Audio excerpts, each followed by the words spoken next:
L'école, un système à bout de souffle. C'est ce que décrit ce témoignage. Les équipes sont épuisées, les enfants sont résignés, les familles sont perdues. Les écoles sont ouvertes, mais les 317 signataires de la lettre peinent à retrouver le sens premier de leur métier. Cette école est une école en discontinu. Les apprentissages, c'est très difficile de les mettre en œuvre parce qu'un jour, on a un groupe d'élèves, le lendemain, on en a un autre, le lendemain, on n'a pas de remplaçant, le lendemain, l'enfant est qu'à contact, donc il ne revient plus. Enfin, c'est une école tout à fait déstructurée.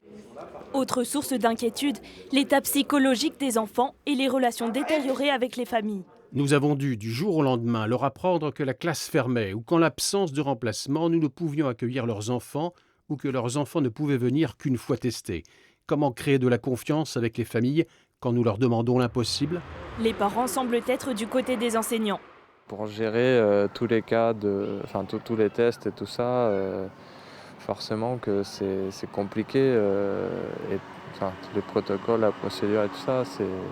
Cellules de soutien, médiateurs de lutte anti-Covid sur le terrain, le rectorat cherche des solutions pour aider le corps On enseignant. travaille aussi sur du recrutement. Donc on a recruté un certain nombre d'enseignants contractuels dans un premier temps. Et puis là, tout dernièrement, on a aussi la possibilité de s'appuyer sur les listes complémentaires au concours de personnel enseignant. Donc on a encore augmenté notre vivier de personnel qui peuvent venir suppléer les absences qui ne sont pas forcément liées à la contagion ou à la maladie des personnels, mais par rapport à leurs enfants qui sont eux-mêmes positifs. Les signataires de la lettre espèrent qu'elle sera envoyée au ministre et aura un écho national.